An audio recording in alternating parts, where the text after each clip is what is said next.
Friends, কেমন আছো তোমরা?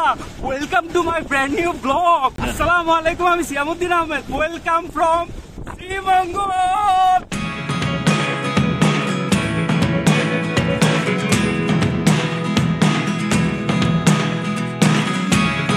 Never really know what's going on.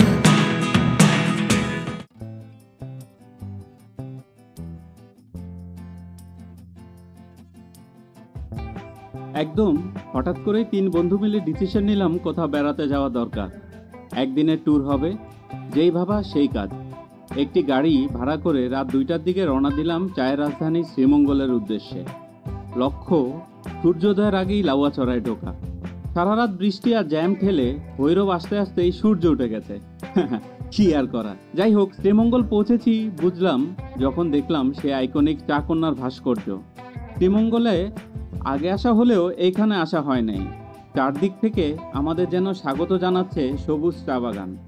বর্ষায় নতুন পাতায় চা বাগানগুলো সেজেছে এক অপূর্ব সজীবতায়। দেখতে আসলেই অসাধারণ লাগে, যেন একটা সবুজ চাদর বিছিয়ে রাখা হয়েছে আমাদের চারপাশে।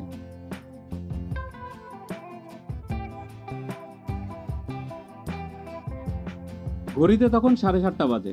এবার নাস্তা খাবার পালা। আমরা চলে গেলাম পাঞ্চিতে। শ্রীমঙ্গলে অনেক জায়গায় চা খেলেও পাঞ্চির চা আমার সবচাইতে পছন্দ, কারণ এর স্বাদ আমার রেগুলার হ্যাবিটের সাথে যায়, এই আর কি। যাই হোক বন্ধুরা, নাস্তার পরে আমাদের ডেস্টিনেশন হচ্ছে লাউয়াছড়া জাতীয় উদ্যান। এই নিয়ে দ্বিতীয়বার আসলাম, তবে এইবার ছবি তুলতে না, শুধু ঘুরতে, দেখতে আর উপভোগ করতে। লাউয়াছড়া নিয়ে আলাদা একটা ভিডিও বানানোর ইচ্ছা আছে, তাই এখানে বেশি কিছু বললাম না। সারা রাত বৃষ্টির পরে রোদ উঠায় লাউয়াছড়ার ভেতরে ছিল ব্যাপক ভ্যাপসা গরম। গরমে এক একজনের ত্রাহি অবস্থা।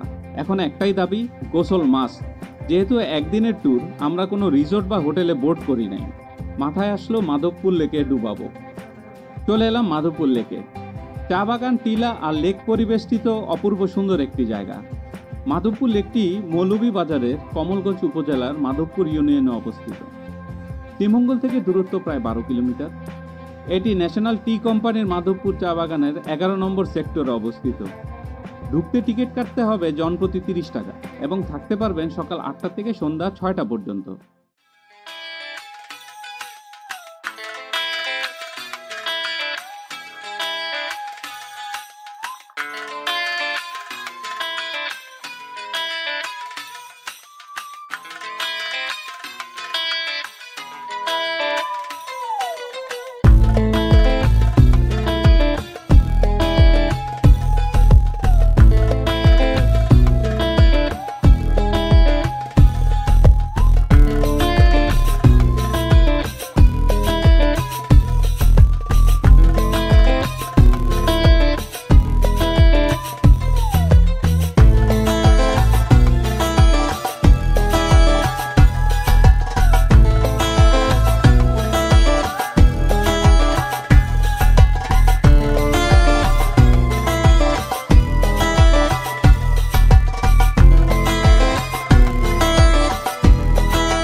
লেকের পাড়েই দেখলাম এক ছেলে রসালো জাম্বুরা বিক্রি করতে, শুকনা মরিচ, লবণ, চিনি মেখে।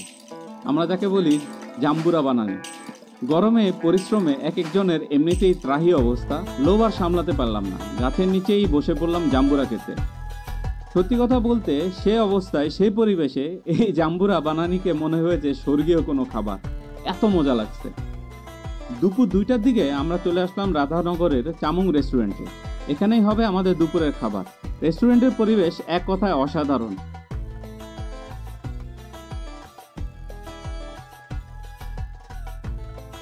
আমাদের খাবারের মেনুতে ছিল ডাল, ভাত, ভর্তা আর মুরগির তরকারি। খাবারের টেস্ট আমার কাছে এভারেজ লেগেছে। যারা চাপা শুটকি ভর্তা খেতে পছন্দ করেন এদের শুটকি ভর্তাটা মাস্ট ট্রাই। দাম একটু বেশি লেগেছে আমার কাছে, টুরিস্ট শহরে এটাই স্বাভাবিক, তবে এই রেস্টুরেন্টের পরিবেশ 100-তে 100। দুপুর 3টার দিকে আমরা চলে আসলাম স্টেশন রোডে জিপ ভাড়া করতে। জিপ নিয়ে না ঘুরলে শ্রীমঙ্গলের মজাই নাই। সেই সাথে আমাদের গাড়ির ড্রাইভারকেও রেস্ট দিতে হবে। সারা রাত না ঘুমিয়ে গাড়ি চালিয়েছে এবং আজকেও চালাবে।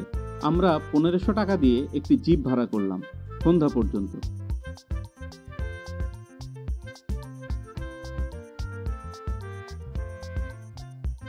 জিপ নিয়ে চলে গেলাম ফিনলে টি গার্ডেনে। বিশাল টি গার্ডেন। শ্রীমঙ্গলে কোনো নির্দিষ্ট স্পটে ঘোরার চাইতে আমার বেশি ভালো লাগে রাস্তার দুই পাশের ভিউ। সেইগুলো যদি অ্যাড করি ভিডিও হবে 3 ঘন্টা। বর্ষাকালে চা গাছে নতুন পাতা আসে, চারদিকে মনে হচ্ছে একটি সবুজ চাদর বিছানো। রাস্তার দুই পাশে চা শ্রমিকদের ব্যস্ততা, তাদের এই দৈন জীবন ব্যবস্থা যেন এই চা বাগানের সৌন্দর্যের ভেতর অন্ধকারে লুকানো বিষণ্ণতা।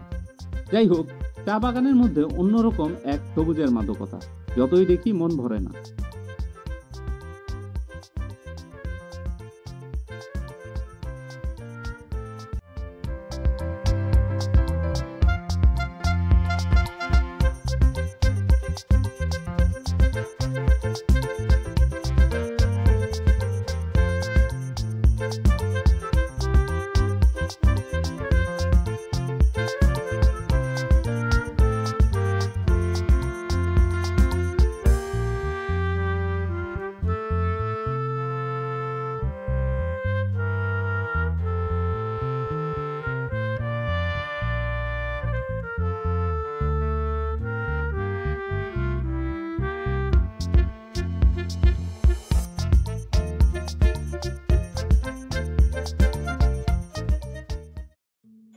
ফিনলে টি গার্ডেনের শেষের দিকে একটি চার্চ আছে, সেখানে ঘুরতে গেলাম।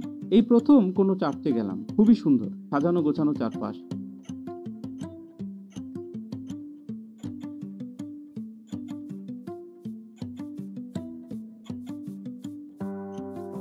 এর উপরের দিকে একটি টিলা আছে যেখানে সিঁড়ি বেয়ে উঠতে হয়, সেখানে সিঁড়ি বেয়ে উঠতে লাগলাম।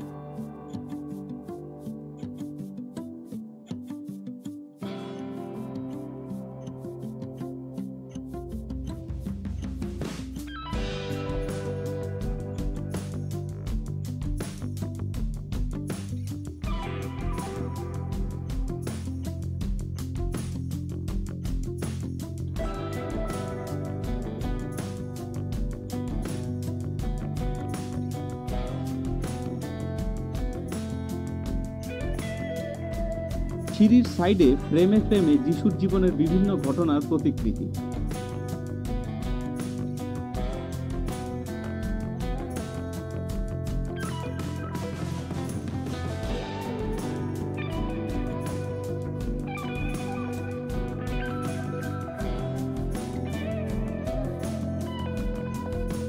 টিলার উপরে রয়েছে ক্রুশবিদ্ধ যিশুর প্রতিকৃতি।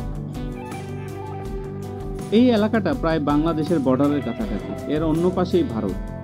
এখানকার স্থানীয় কিছু মানুষের সাথে কথা বলে জানলাম প্রায় 3 কিলোমিটার পরেই ভারত। মানে এখন জুম করে যে পাহাড়গুলো দেখছেন সেগুলো ভারতে। এখানকার মানুষগুলো খুবই আন্তরিক এবং সরল সহজ। যেখানেই বেড়াতে যান অবশ্যই সেই সকল স্থানের নিয়মকানুন মেনে চলুন, আর সেখানকার স্থানীয়দের সাথে আন্তরিক ও ভালো ব্যবহার করুন এবং সম্মানসুলভ আচরণ করুন।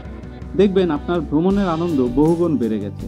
এবং আরও মাথায় রাখবেন, যেখানেই বেড়াতে যান অবশ্যই সেই জায়গাটাকে ময়লা করা থেকে বিরত থাকুন এবং আপনাদের ব্যবহার্য যে ওয়েস্টগুলো আছে সেগুলো কোনো নির্দিষ্ট স্থানে নিয়ে ফেলুন। এবং এটাই আজকে আমাদের ট্যুরের শেষ ডেস্টিনেশন। এখান থেকেই আমরা শহরে গিয়ে একটু ফ্রেশ হয়ে ডিনার করে ঢাকায় ফিরে যাব ইনশাআল্লাহ।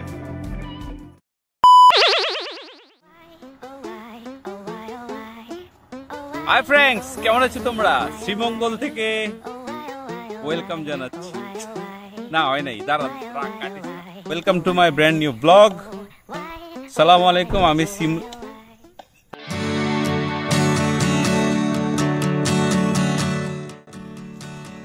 Friends, that's all from today's video. Video ভালো লাগলে like, comment, share and subscribe. দেখা হবে পরবর্তী কোনো ব্লগে, পরবর্তী কোনো ভিডিওতে। সে পর্যন্ত ভালো থাকুন, সুস্থ থাকুন, ফি আমানিল্লাহ। Goodbye friends, goodbye.